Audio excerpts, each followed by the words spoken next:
Hey, I'm Courtney Brooke, and this is Hustle for Happiness podcast. We are all on this journey to find happiness, and let's face it, it takes work.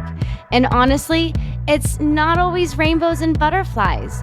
This podcast is dedicated to helping you navigate life and cut through the noise. As a certified life coach, recovering perfectionist, and survivor of the foster care system, I'm all about keeping things real.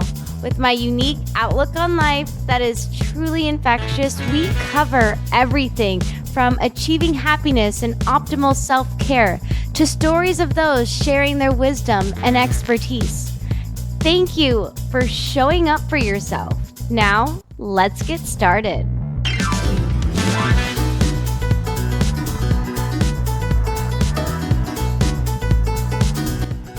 Welcome back, you guys. We are on episode 7. I feel like I just started yesterday and we're on episode 7 and we just keep this journey going. And you know how we start it. Every episode with a high, low, and a buffalo. So my high is that I'm actually headed to Wyoming tomorrow. I am gone for about 2 weeks, maybe even the whole month of July, just because I feel like disconnecting and hiding out and really diving in more to this podcast. I'm having so much fun with it. But more importantly, I haven't seen Olivia in 2 weeks since we last were in Wyoming. And so I didn't realize how much of a joy she is in my life and how much James and I totally depend on her. You know, we have sleepless nights and she snuggles with James if he can't sleep. If James is gone and I'm just having a day where I just feel super anxious and restless, she is such a good distraction for me. I'm like, let's go for a walk, or why don't you just come snuggle with me? I'll literally stop my work midday just to have a moment with her. And I didn't realize how special she was in our life until she's gone. And for those of you who don't follow me on Instagram or just coming to the show for the first time, Olivia is our French bulldog. She is our joy. We don't have any kids yet. And so this is our family. And I'm totally normalizing that she has a huge part in our life. And so that is my high. I get to see her tomorrow night when I land from Chicago. And so that being said, my low for this week is, we're still having some sleepless nights. Like last night, James woke up at 2 and 4, and he just has a lot on his mind. And, we started exploring down this route. Maybe like you just need help sleeping. Let's try sleeping pills. He tried those for a very hot minute because we've actually found this herbal supplement that has been a super life changer for him. It's actually, I have it right next to me because I don't want to butcher this. I'm not sponsored by this. It actually works. It's called Insomnidol. Let's see if I can see it on the camera here. So it's Insomnidol, and it's actually like this herbal blend of melatonin, 5-HTP, and L-theanine. You guys, he was on sleeping pills and would wake up still every 2 and 3 hours. He tried melatonin, just upping his dosage, still was waking up. This supplement we actually were told to look into by his therapist, and he's sleeping, not every single night. Like we still have our stressors, but he is getting more nights rest. He is sleeping at least 6 hours before he wakes up, which we'll take. We were having a hot trend of a month. I think it was actually 2 months of sleepless nights. So it's called Insomnidol. I am not trying to influence you, but it works. We use it. It's part of our nighttime wind down. And we are so happy for James's therapist for just suggesting that to us. And so I know it's a low, but also maybe a high. And something interesting is the buffalo is finding these Insomnidol pills. You can get them on Amazon. You can get them straight through the supplier. I'll link them below if you guys are interested. Again, I'm not a doctor, but James's therapist did come with a high recommendation for them, and now we can say that they work. So that is a piggyback of my low and my buffalo is, the sleepless nights are still happening, but now that we found this Insomnidol, game changer. All right, so I am so excited for this episode.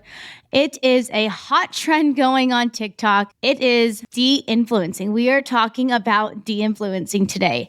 And for those of you who don't know what de-influencing, it's this huge trend going around with the hashtag de-influencing. exactly how it spells and exactly how it sounds, is this viral TikTok trend sparking this bigger conversation about overconsumption and encouraging people to think long and hard before falling victim to the hype. There's so many influencers out there sharing what they love. And, honestly, for me, it's like, I don't know who to believe anymore. And so when I saw this hashtag de-influencing on TikTok, I went down a serious rabbit hole. I was just like, what is it? Like, I feel like I've fallen victim. So any of you who have fallen victim of being influenced by an influencer, it's not a bad thing, but I can say that I've been there. I have seriously thought in my head, this is going to change my life. Like, this shirt I need, or this journal I need, or this tea, I want this flat stomach. Like, I have fallen victim to this hype of being influenced. And I don't know about you, but I've had some serious letdowns with these products. I buy them, everyone talks about them, and I've trusted these influencers out there, yet to find out that these products actually are not trustworthy and they don't work. And so for me, when I saw this trend on TikTok, I was like, we are definitely going to explore some of these ways on how we can make de-influencing a positive impact on society. I mean, just think about it. De-influencing is this movement that encourages people to think about the products they buy and to not be swayed by the recommendations of influencers. When it started with me, like, influencers are someone that you trust. They've tried the product. They're not just trying to make a quick buck off of you by sharing their link. They were, to me, this trusted source that I could be like, okay, they've tried the product. I can buy it. That's not the case anymore. Now these companies are reaching out to people like Alex Earl or, just think of an influencer that you've seen sharing a product they might not have necessarily tried.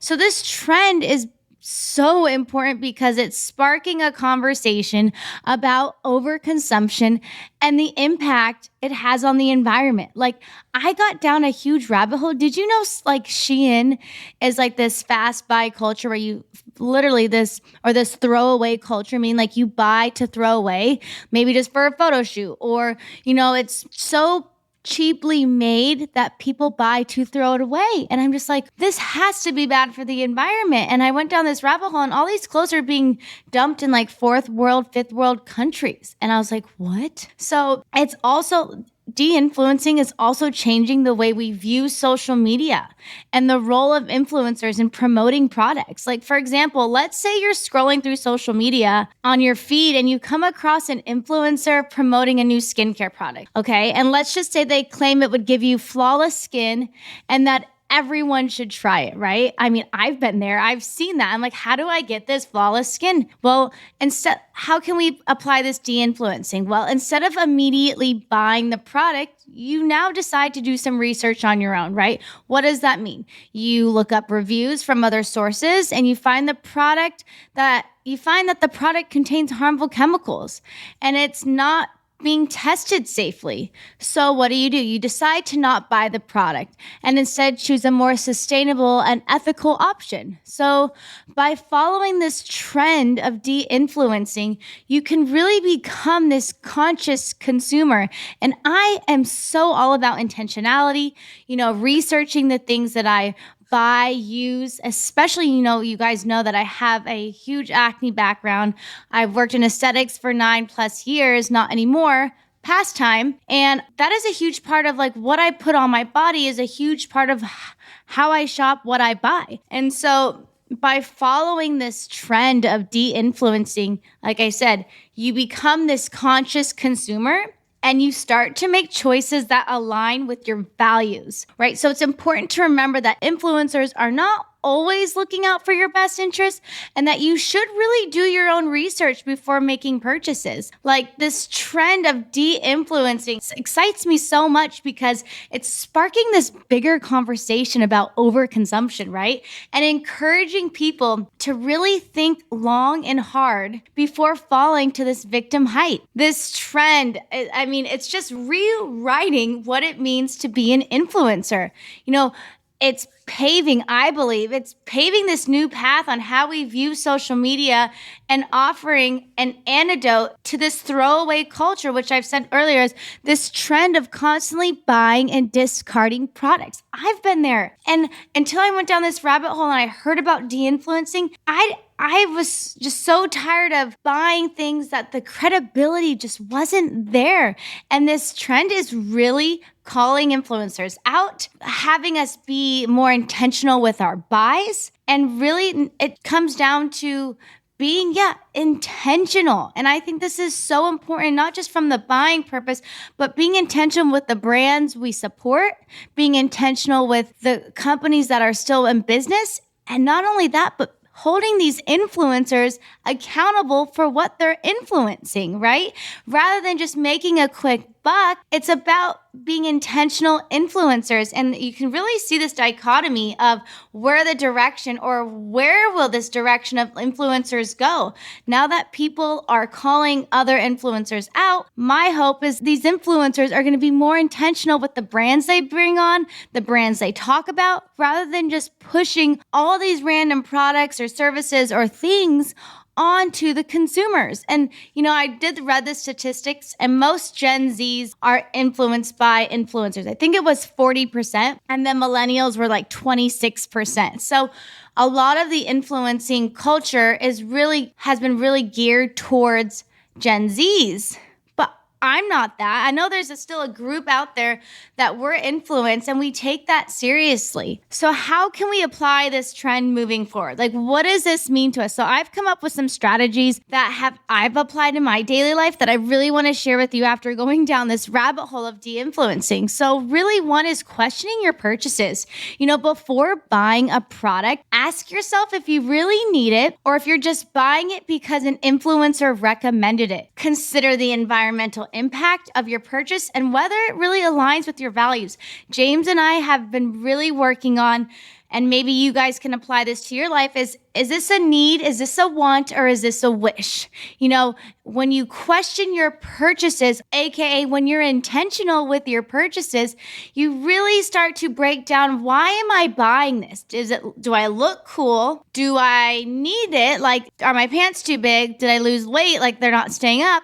Or is this a wish? Like, oh my gosh, this is something that would be awesome to have, but I don't need it. And it's not necessarily a want, right? When we categorize need, want, wish, it really changes the priority level of buying the products. So question those purchases and really understand the motivation behind why you're purchasing, not just because an influencer recommended. I'm sorry to say this, but your life is going to not be much better with the t-shirt or not. Let's be real. And then number 2, another strategy on how we can, apply de-influencing is research before buying. Do your own research on a product before buying it. You can look for reviews from multiple sources and not just from influencers, right? Consider the ingredients, the brand's values, and whether it's a sustainable choice. Research before buying, not just going to one source. I think that is so key. And I'm a huge person on reviews. I will look at reviews, whether it's Revolve, whether it's Amazon, whether it's whatever I'm buying, and the ingredients, right? I always look at ingredients because you don't know what's hiding in food. Sunflower oil is in every single popcorn, and sunflower oil is not good for you. It's terrible if you're acneic. I'm sorry to break your happiness bubble around popcorn, because my husband loves popcorn, but if it has sunflower oil, we just make our own popcorn. We actually add olive oil to it, and it's amazing. Same with hummus, by the way. Like, we love hummus, but once I started checking the ingredients, Whole Foods, I was like, wait, like, everything has sunflower and canola oil. So we just started making our own, and it's been a fun experience. We actually have hummus night together, and we make it together. And so rather than just that direct buying, it's like, well, how can I be more intentional? And, research before buying, and then taking that next step. Can I do this on my own? Is there another source I can go to? Is there another company that I can go and support? This de-influencing trend is not just about, influencers, but it's about how is it ethically okay for the environment, for the planet, for your body? Is it safe? Look into these things. Another one is follow diverse voices. Expand your social media feed to include diverse voices and perspectives. What does that mean, right? It means follow influencers who promote sustainability, ethical practices, diversity, and inclusion. Don't just follow this one-sided, oh, I only believe in makeup artists that have their makeup look really good, right? You can broaden your perspective by bringing in another opinion. Maybe a makeup artist that believes in clean makeup. Maybe it's just following that different opinion and, encouraging a different opinion. Society says if you don't agree with me, then I need to be upset with you or I can't be your friend. That is not the case. Having that diverse opinion is going to be so good for you and to really form this educated, intentional purchase decision. Purchasing with intentionality is really what this is about, and not just this impulse decision to buy. But when we have this educated voice, this diverse perspective, we're learning a new side of something that we might have never known. That doesn't mean we are wrong. It's just we are open, being open-minded to these opinions and companies and reviews. I'm so big on don't just listen to your own opinion. Get out there and learn someone else's opinion. Maybe it resonates with you. And if it doesn't, at least you've learned something new. Be open-minded. I'm so big on exploring everything with not just my mindset, but I want to learn someone else's. I want to grow. I want to evolve. Another one is one of my personal favorites now that I've been dissecting this de-influencing trend is holding influencers accountable, right? So if you see an influencer promoting a product that doesn't align with your values and it's harmful, call them out on it. Hold them accountable for their actions and encourage them to provide more sustainable and ethical choices. Now, I'm not saying this influencer is terrible, this influencer is that, but I have people educating me on my acne. I was getting this laser treatment called the Aviclear done. And they're like, you probably have this message sent in my DM on Instagram was you probably have a parasite. Rather than me saying, no, this is wrong with me. She just educated me on something that I was talking about. And I said, I had no idea that there was even this going on. I've given it all this credibility for acne and this laser, but having this conversation. So rather than seeing it as actually calling them out, have this conversation. If you see an influencer or if you see someone that's just doesn't necessarily align, and holding us accountable, holding these influencers accountable will honestly start a conversation. Go into it with kindness and an open mind, but also if you want to call them out, see it as a way of just having a conversation and educating this influencer. When people message me and educate, I thank them for their perspective. I am encouraging different perspectives all the time. I love hearing from you guys. So I'd actually love to hear about this topic in itself for you. So DM me, send me an email. I'm always available. But really, when we apply these strategies, we become more conscious consumers and help shift the influencer industry really towards this more sustainable and ethical practice. So I'm all about embracing this trend and creating this better future, not only for the planet, but for ourselves. I just firmly believe in building trust and influencing marketing. This could go either way. This is not only for the influencers choosing the companies they work with, but brands choosing influencers that are credible, passionate, genuine, believable, and not just believable, but let's take it to the next step, trustworthy and actually passionate about the things they're influencing. I started this episode talking about these sleeping herbal supplements. That's influencing, but I'm trying the product. My husband is sleeping. I am experiencing it. I am for it, So I believe rather than I'm not making a buck off of it.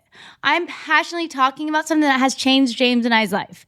He has a high stress job, and me being his partner and running my businesses, we both are in constant right? And so we found something that works, that is not harmful to our bodies and to the environment. So it's a win-win, honestly. This trend of de-influencing is really talking about and taking a step back from this constant barrage of product recommendations. I mean, think about it. We are constantly being berated on social media with buy this, do this, link this, like it's constant. So it's taking a step back from that and thinking critically about purchasing decisions. So how can we challenge ourselves to really embrace this trend and make more conscious choices? Like, what does that mean for me? We really need to recognize the power that influencers have over our purchasing decisions. We need to be aware of the tactics they use to promote products and question whether their recommendations are truly in our best interest. So rather than buying and saying, okay, think on it, be intentional, be aware, be aware that they're selling something to you. One, building that relationship with that influencer and aligning with you. That's another thing, building that relationship rather than just like buying something because it's cute. You don't know on the other side if they're pinning their shirts tight to their body, looking at these reviews, but being aware that they're selling. Being aware is a huge part of this tactic influencers are using, being aware of how they're influencing our purchase decisions. Like, this is so big. Like, my mind is like going so fast right now because it just plays a huge role in the psychology of, we're all this herding aspect. We want to be part of this herd. We are all animals, right? We all want to be a part of something. And I think buying something and clicking it and having it, like this Stanley Cup trend going on, I feel like everyone has a Stanley Cup. These are these big thermos. If you guys don't know, it's like this big thermos mug that like fits like 30 ounces and they're like $99. People are paying $100 for a water bottle because everyone has it. It's this herd mentality that, remember, at the end of the day, we all want to be a part of something, even if it is completely different than what society says. You're still a part of something, right? So this herd mentality is huge on the psychology of influencing. And yeah, I don't know how else to paint that picture. But if you can see it as like, we are animals, we want to be a part of something. And this herd mentality that we have is coming out big time in social media. Like, the psychology behind this is insane. So next, we can challenge ourselves to do our own research before making a purchase. We can look for reviews, consider the environmental impact. We can challenge ourselves to support these brands that prioritize sustainability, ethical practices, diversity, and inclusion, But what really helps me and will be one of our key takeaways is this a need, want, or wish? Okay, so say it's a need. Go do your research then. Go see who this follower is, what they stand by. Check reviews, check other sources, see what they're saying. Once you identify this purchase, is this a need? Then you go for it. Or if you have a want or a wish and you have that, and just know that it's not going to change your life. I don't know. That you don't need a journal to start your mental health. You don't need a habit tracker to get the body of your dreams. You don't need these teas to give you this flat stomach. These influencers are making it seem like your life is going to be changed forever. That's not the case. Go hire yourself a coach. Go see who you're surrounding yourself with in life. The important things is, who's your family? Is your rent being paid? Do you like your job? Are you surrounded with people? Is your environment adding value? Are all these things that, are necessities, not the shirt, not the tea, not athletic greens. Trust me, I have a whole nother spiel about why I hate athletic greens.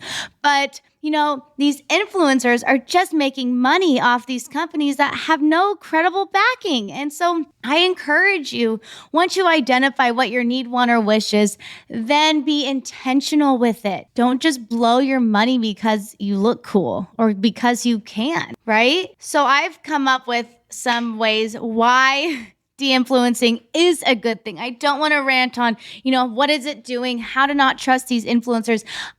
There is some great things about de-influencing. And one of them is improved decision making. By de-influencing, individuals can take the time to evaluate the product or service based on its own merits rather than being swayed by an influencer's endorsement.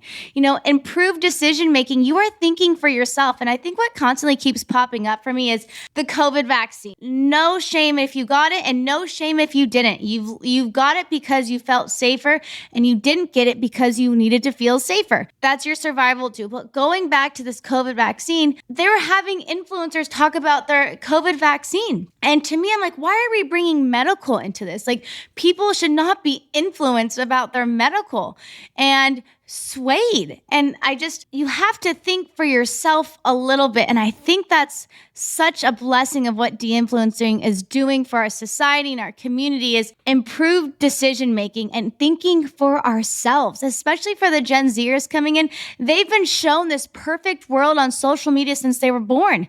They've been on their phones since they were kids. And I think it's amazing that they're thinking for themselves and debunking and uglifying social media and how it's actually not this perfect, glamorous world. It's these influencers trying to make a hustle. And, frankly, there is nothing wrong with working in an office. There's nothing wrong with working for somebody. This influencing world is not as glamorous as it looks. And that is one of the beauties of de-influencing. And these Gen Zers are thinking for themselves. I am so here for that. Another one is reduced waste. Another benefit of de-influencing is reducing the waste, help to reduce the number of impulse decisions that often result in unused or unwanted products, which ultimately contributes to a more sustainable lifestyle. I will say that, like, these impulse purchases, I've fallen guilty. I have been so guilty. I have clothes in my closet that I'm just like, I still have tags on because I bought it because I wanted it for a photo shoot or I wanted to wear it out. And I never actually did, but it was an impulse decision based on image and shallowness and materialism. Now if it's not a need, and don't get me wrong, I have my wants. I will have my wants here and there. But if it's not a need or a want, then it's not going to be in my closet. I want to reduce waste, but by reducing waste, I appreciate the things I have. I love re-wearing clothes. I will post about my clothes and I'll re-wear them. This trend of I have to buy a new outfit for everything just needs to end completely. And I think that's what this de-influencing, it's okay to wear your things twice, 4 times, 50 times. Reducing waste, is the sustainability of our planet and our mental health of just this need, and keeping up with the Jones. Again, if it's not intentional. Be intentional about it and including your waste. Don't be a part of this fast buy, throwaway culture, impulse decisions. Remember, need, want, or wish. And then another one is this increased authenticity. When individuals rely less on influencers, they're able to develop their own unique styles and preferences, which honestly, again, if we're coming down to this hustle for happiness overall theme, is this will lead to an authentic and fulfilling life. Be authentic and showing up for yourself. Not being swayed by an influencer because they say it's cool. Right? Not being swayed because you think it's going to change your life. Start with yourself, right? You don't need to buy things for this external validation. Let's be real. Social media influencing, which is one of the reasons why I got off of it, is because I was like, I don't have that. Why don't I have that? My life is shitty. But it's not. It's this false reality on Instagram that your life is going to be so much better when you get this shirt. It's not true. Be authentic to yourself. Rely less on influencers. For me, I unfollowed so many influencers, that really helped my mental health is, yes, unfollowing influencers that I was like, wait, I want that. I was like, wait, what is this doing to my brain? I'm constantly comparing myself. Unfollow the things that suck your energy, creating this war in your head of like, my life is going to be better when. Sorry, that's not the reality. Increase your authenticity by showing up for yourself in a non-materialistic way. You don't have to buy things to make your life better. And this influencing trend is just, I'm happy for it. I'm here for it. It's this intentional society that thinks for themselves rather than what they see on the internet. I love that. And then as we wrap up this episode, de-influencing is just a powerful tool that can help us make smarter purchasing decisions and really improve our mental health. When we identify our true needs, reducing stress and anxiety and promoting sustainability, we honestly can lead this happier, healthier, and more fulfilling life. Like, look at it this way. De-influencing is a way to take control of your own life and making choices that align with your values and beliefs rather than just following a crowd. I mean, why follow a crowd? Let's look at de-influencing as a positive trend. It encourages individuals to make a more informed and intentional purchasing decision. By embracing the trend of de-influencing and challenging ourselves to make more conscious purchasing decisions, we really can make this better future for ourselves and the planet. So, next time you're tempted to buy something just because an influencer recommended, please just take a step back and ask yourself, is this really worth it? Is this a need? Is this a want? Or is this a wish? By taking the time to evaluate products and services on their own merits, we really can reduce waste and live this more fulfilling, authentic life. And just be intentional. That's it, guys. Happy Monday. I hope today's episode left you better than when I found you. Make sure you hit the subscribe button and tune in every Monday to kickstart your week and set your weekly intentions with me. You can find me and HFH on YouTube, Instagram, and TikTok, or online at heycourtneybrooke.com. I firmly believe in the power of sharing. If you know someone else who would benefit from this podcast, please share it with them. And remember, when you work on you, I get to be there.